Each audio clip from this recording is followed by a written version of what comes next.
West Bengal state ইউনিভার্সিটির first সেমিস্টারের ছাত্রছাত্রীদের জন্য আবার একটি সাজেশন নিয়ে চলে এলাম। তোমরা জানো আগের দিন গতদিন থেকেই তোমাদের সাজেশনগুলো আমি সব পরপর আনছি, কারণ সামনে তোমাদের পরীক্ষা, খুব বেশি তো দেরি নেই। তাই মোস্ট ইম্পর্টেন্ট যে প্রশ্নগুলো সেইগুলো আমি তোমাদের জন্য স্টার্ট দিয়ে দেব।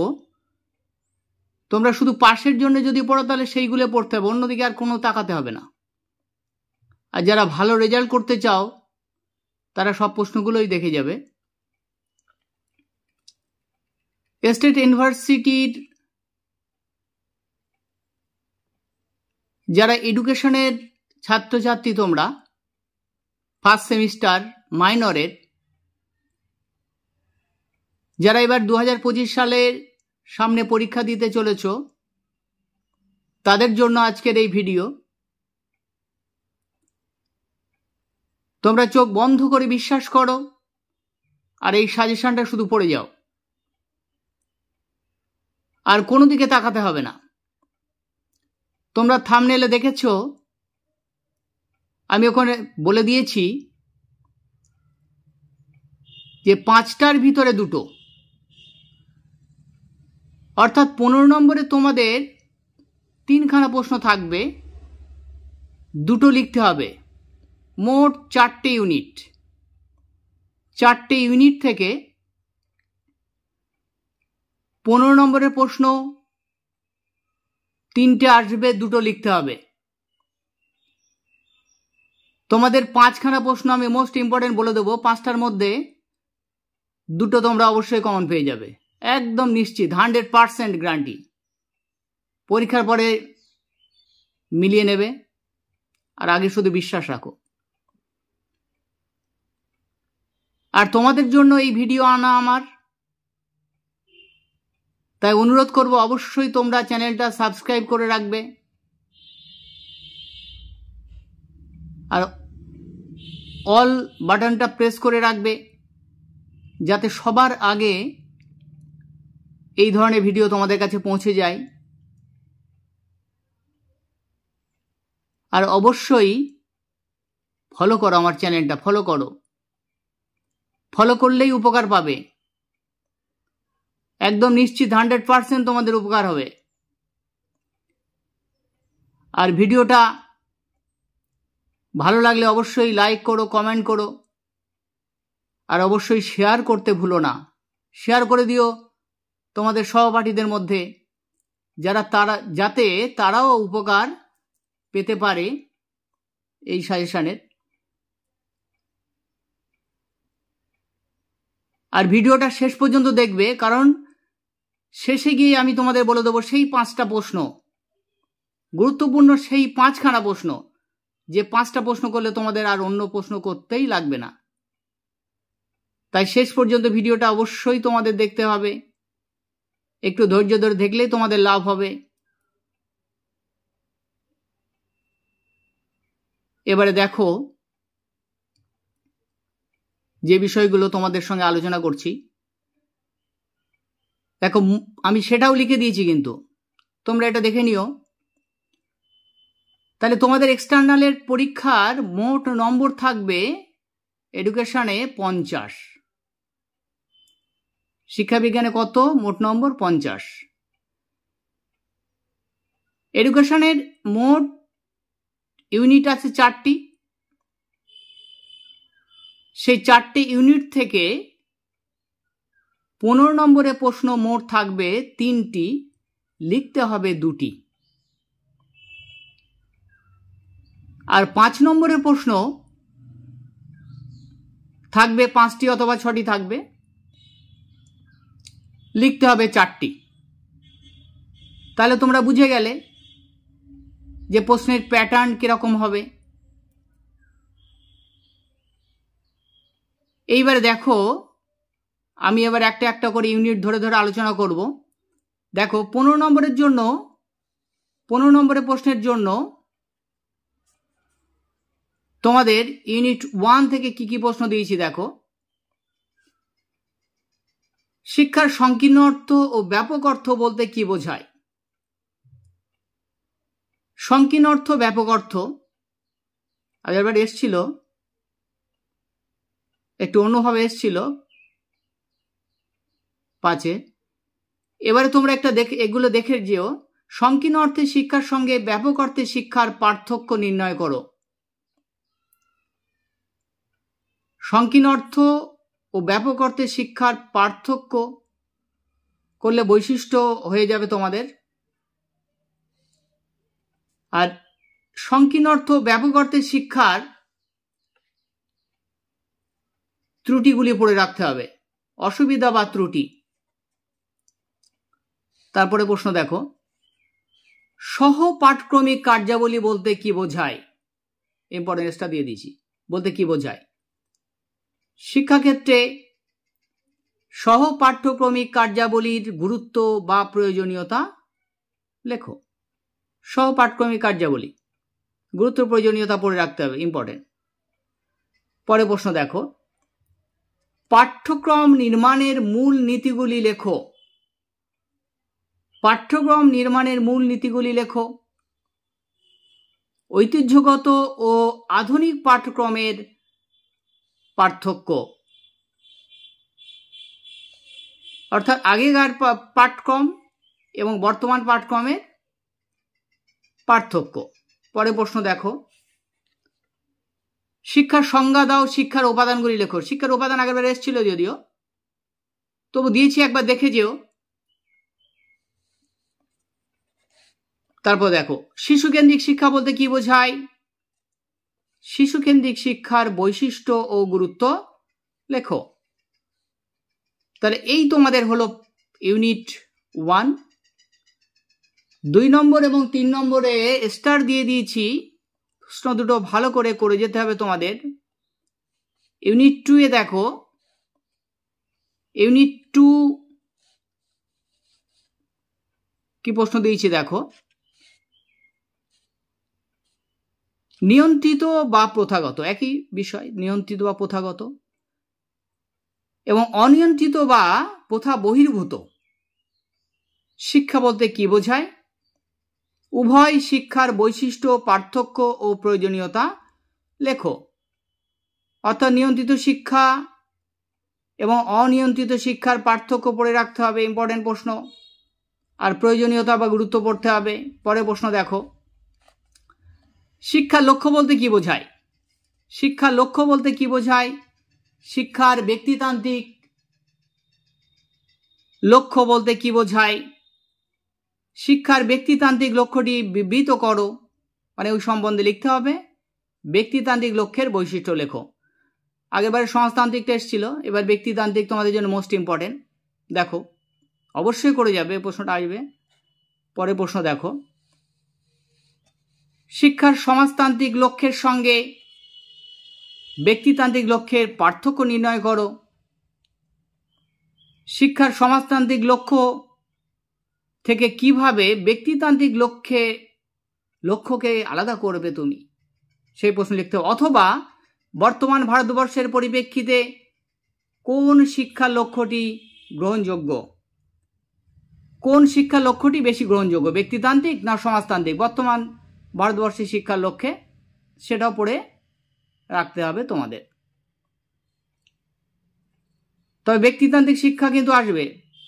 যে প্রশ্নগুলো আমি দিলাম এখানে দিচ্ছি দেখো, 15 দিয়েছি বলে যে 15 আসবে তার কোনো মানে নেই, 5-এও আসতে পারে। আর 15 নম্বরের যে প্রশ্নগুলো দিয়েছি সেগুলো ভাগ ভাগ করা থাকবে, পার্ট প্রশ্ন আসবে কিন্তু 5, হ্যাঁ এখানে 5+5+5 এরকম আসতে পারে, হ্যাঁ 8+7 আসতে পারে, এইভাবে ভাগ করা থাকতে পারে। গোটা একদম 15 নম্বরের প্রশ্ন একটা লিখতে হবে তেমন নয়। পরে প্রশ্ন দেখো, অনিয়ন্ত্রিত শিক্ষা বলতে কি বোঝায়? অনিয়ন্ত্রিত শিক্ষার মাধ্যম হিসেবে পরিবারের ভূমিকা। প্রশ্নটা করে রেখো, এই প্রশ্নটা 5-এও আসতে পারে, খুব ভালো করে করে রেখো। দেখো, এই ইউনিট যে দুটো ইউনিটের প্রশ্ন আমি আলোচনা করলাম, অবশ্যই আসবে স্টার দেওয়া যে প্রশ্নগুলো আমি স্টার দিয়ে দিচ্ছি। দেখো, সেগুলো অবশ্যই ফলো করে যেও, অবশ্যই পড়তে হবে। প্রশ্ন সাজেশনের বাইরে প্রশ্ন পড়তেই হবে না, সাজেশনটা কমপ্লিট করে যাবে, এইটুকু তোমাদের কাছে অনুরোধ। তাহলে তোমরা সব প্রশ্নের উত্তর দিতে পারবেই পারবে। ইউনিট 3 থেকে দেখো, তাহলে প্রথম দুটো ইউনিটের প্রশ্ন একটু বেশি দিয়েছি, বেশি মানে তাও অল্প, অনেক অল্প। ইউনিট 3-তে দেখো একটা প্রশ্ন একটাই। আমি কি বলেছিলাম তোমাদের শেষে আমি বলে দেবো 5টা প্রশ্ন, কিন্তু যে কোন 5টা প্রশ্ন করতে হবে। তার মধ্যে ইউনিট 3 প্রশ্ন দেখো, মোস্ট ইম্পর্টেন্ট, আসবে, অবশ্যই করে রাখতে হবে, না করলে হবেই না, অবশ্যই করে রাখবে, প্রশ্নটা আসবেই। মূল্যবোধ বলতে কি বোঝো? মূল্যবোধের প্রকৃতি বৈশিষ্ট্য লেখো। শিক্ষায় মূল্যবোধের গুরুত্ব মোস্ট ইম্পর্টেন্ট, অবশ্যই গুরুত্বপূর্ণ, আসবেই 100%। অথবা মূল্যবোধের শিক্ষা বলতে কি বোঝায়? মূল্যবোধের শিক্ষার প্রকৃতি বৈশিষ্ট্য গুরুত্ব লেখো। তারপর একটা প্রশ্ন দিয়েছি, এটা একটু দেখে যাবে জাস্ট। মূল্যবোধের শ্রেণীবিভাগ করো। মূল্যবোধের শ্রেণীবিভাগ দেখো, ইউনিট 4 থেকে কি প্রশ্ন দিয়েছি দেখো। ইউনিট 4 এখানেও দেখো একটা প্রশ্ন এক্সট্রা দিয়ে দিয়েছি, দেখো মোস্ট ইম্পর্টেন্ট। ফ্রয়েবেলের শিক্ষা চিন্তা অনুসারে শিক্ষার লক্ষ্য, পাঠ্যক্রম এবং শিক্ষাদান পদ্ধতি, শিক্ষকের ভূমিকা, বর্তমান যুগের প্রাসঙ্গিকতা আলোচনা করো। বর্তমান যুগে ফ্রয়েবেলের শিক্ষা চিন্তা বর্তমানে কতটা প্রাসঙ্গিক সেটা পড়ে রাখতে হবে। শিক্ষাদান পদ্ধতি পড়তে হবে, পাঠ্যক্রম পড়তে হবে, শিক্ষার লক্ষ্য সম্পর্কে ফ্রয়েবেল কি বলেছেন সেটা পড়ে রাখতে হবে। এইগুলোর মধ্যে যে কোনো 2-3টে হয়তো আসবে, তবে আসবেই। ইউনিট 4 আসবেই। ইউনিট 4-এর 2 নম্বরের প্রশ্ন দেখো, একটা দিয়েছি। শিশুকেন্দ্রিক শিক্ষায় কিন্ডারগার্টেনের ভূমিকা। কিন্ডারগার্টেন হলো ফ্রয়েবেলের শিশুদের শিক্ষার ক্ষেত্রে তার যে পদ্ধতি সেটা। এইবারে আলোচনার বিষয় যেটা খেয়াল করো, আমি তোমাদের থাম্বনেলে বলেছি যে 5টা প্রশ্নের ভিতরে তোমাদের 2টো প্রশ্ন কমন আমি করে দেব, একদম শিওর 100%। সেই 5টা প্রশ্ন কি কি দেখো একবার দেখো। তাহলে সেই 5টা প্রশ্ন দেখো, আমি কিন্তু সবুজ স্টার দিয়ে দিয়েছি, খেয়াল করো। ইউনিট 1-এর 2 নম্বরের প্রশ্ন দেখো, সহপাঠ্যক্রমিক কার্যাবলী মোস্ট ইম্পর্টেন্ট, করতেই হবে। তারপরে 3 নম্বরে কি দিয়েছি? পাঠ্যক্রম নির্ধারণের যে মূলনীতি, পাঠ্যক্রম আসবে, কিন্তু এই দুটোর মধ্যে একটা আসতেই পারে। তারপরে দেখো, তাহলে এই দুটো হলো। ইউনিট 2-এর কোনটা দেখো? ইউনিট 2-এর 2 নম্বর প্রশ্ন, ব্যক্তিতান্ত্রিক শিক্ষা, এটাও ইম্পর্টেন্ট, অবশ্যই আসতে পারে। তাহলে কটা হলো? এই তোমাদের 3টে হলো। এইবারে ইউনিট 3 কোনটা বলেছি ইম্পর্টেন্ট? ইউনিট 3 দেখো, মূল্যবোধ বলতে কি বোঝায়, মূল্যবোধের প্রকৃতি বৈশিষ্ট্য, শিক্ষায় মূল্যবোধের গুরুত্ব। তাহলে কটা হলো? 4টে প্রশ্ন হলো, মোস্ট ইম্পর্টেন্ট 4টে। আর ইউনিট 4-এর ফ্রয়েবেলের শিক্ষা চিন্তা। তাহলে 5টার ভিতরে তোমরা নিশ্চিত 2টো প্রশ্ন পাবে, শিওর পাবে। তোমরা একবার বিশ্বাস করে দেখো, এটা অবশ্যই তোমরা পেয়ে যাবে। তারপরে দেখো, তাহলে এই গেল তোমাদের 15 নম্বরের প্রশ্ন, পেয়ে যাচ্ছ শিওর। এইবারে 5 নম্বরে আসি, দেখো। আর আবার বলছি, তোমাদের যদি আমার চ্যানেলের ভিডিও যদি তোমাদের উপকারে আসে, তোমাদের যদি পছন্দ হয়, তাহলে অবশ্যই তোমরা সাবস্ক্রাইব করো। এখনও যারা সাবস্ক্রাইব করোনি তারা সাবস্ক্রাইব করে বেল আইকনটা প্রেস করে দেবে, সবার আগে এই ধরনের প্রয়োজনীয় ভিডিও তোমাদের কাছে পৌঁছে যাবে। আর যারা চ্যানেলে নতুন তারাও সাবস্ক্রাইব করে দিও, অবশ্যই। আর ভিডিওটাকে শেয়ার করে দাও তোমাদের সহপাঠীদের মধ্যে, যাতে সবাই এই সাজেশনের উপকার পেতে পারে। দেখো, 5 নম্বরের জন্য আমি কোনো ইউনিট ভাগ করিনি, এখানে পরপর কটা প্রশ্ন দিয়েছি, তবে আবার বলছি 15 নম্বরের প্রশ্নের ভিতর থেকেও কিন্তু 5 নম্বরের প্রশ্ন তোমাদের আসতে পারে। আবার কোনো প্রশ্ন 5-এ দেওয়া আছে দেখা যাচ্ছে সেই প্রশ্নটাও তোমাদের 15 নম্বরের মধ্যে একটা অংশে এসে যেতে পারে। দেখো প্রশ্ন দেখো 5 নম্বরে, তাহলে 5 নম্বরের প্রশ্ন কটা থাকছে? 5 নম্বরের প্রশ্ন থাকবে 4টে।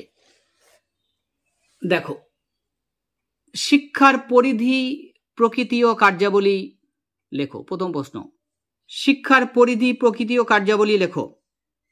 পরের প্রশ্ন, শিক্ষার গতানুগতিক ও আধুনিক ধারণার মধ্যে পার্থক্য পড়তে হবে। পরের প্রশ্ন, শিক্ষার সমাজতান্ত্রিক লক্ষ্যের বৈশিষ্ট্য লেখো। 4 নম্বরের প্রশ্ন, শিক্ষা সংস্থা হিসাবে বিদ্যালয়ের ভূমিকা কি? পরের প্রশ্ন, একজন আদর্শ শিক্ষকের দায়িত্ব বা কর্তব্য। একজন আদর্শ শিক্ষকের দায়িত্ব বা কর্তব্য পড়ে রাখতে হবে। শিক্ষায় অনিয়ন্ত্রিত ও মুক্ত শিক্ষার মধ্যে পার্থক্য। অনিয়ন্ত্রিত শিক্ষা এবং মুক্ত শিক্ষার মধ্যে পার্থক্য। তারপরে দিয়েছি দেখো, দূরশিক্ষার উদ্দেশ্য লেখো। দূরশিক্ষা বা দূরাগত শিক্ষা। পরের প্রশ্ন দেখো, বিধিবদ্ধ শিক্ষা প্রতিষ্ঠানগুলির ভূমিকা লেখো। বিধিবদ্ধ যেসব শিক্ষা প্রতিষ্ঠান আছে তার ভূমিকা লিখতে হবে। পরের প্রশ্ন, মুক্ত শিক্ষার সুবিধা অসুবিধা লেখো। তারপর নেক্সট প্রশ্ন দেখো, ফ্রয়েবেলের কিন্ডারগার্টেন পদ্ধতির মূল বৈশিষ্ট্যগুলি উল্লেখ করো। ফ্রয়েবেলের কিন্ডারগার্টেন পদ্ধতির মূল বৈশিষ্ট্যগুলি পড়তে হবে।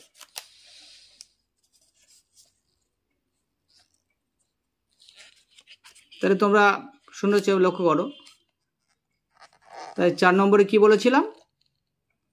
4 নম্বরে হলো বিদ্যালয়ের ভূমিকা শিক্ষা সংস্থা হিসেবে। 5 নম্বরে একজন আদর্শ শিক্ষকের দায়িত্ব কর্তব্য। 6 নম্বরে ছিল শিক্ষায় অনিয়ন্ত্রিত ও মুক্ত শিক্ষার মধ্যে পার্থক্য। 7 নম্বরে ছিল দূর শিক্ষার উদ্দেশ্য। 8-এ ছিল বিধিবদ্ধ শিক্ষা প্রতিষ্ঠানগুলির ভূমিকা। বিধিবদ্ধ শিক্ষা প্রতিষ্ঠানগুলির ভূমিকা লেখো। 9-এ কি ছিল দেখো, 9-এ কি আছে, মুক্ত শিক্ষার সুবিধা ও অসুবিধা লেখো। 10 নম্বরে ফ্রয়েবেলের কিন্ডারগার্টেন পদ্ধতির মূল বৈশিষ্ট্য উল্লেখ করো 10-এ। 11 নম্বরে কি আছে, আসতে পারে রবীন্দ্রনাথের শিক্ষা দর্শন।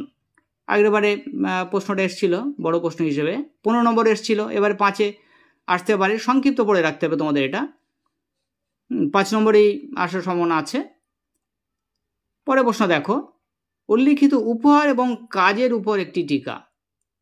উপহার এবং কাজ, উপহার এবং বৃত্তি, কাজ ও বৃত্তি, তার উপর একটি টিকা পড়তে হবে।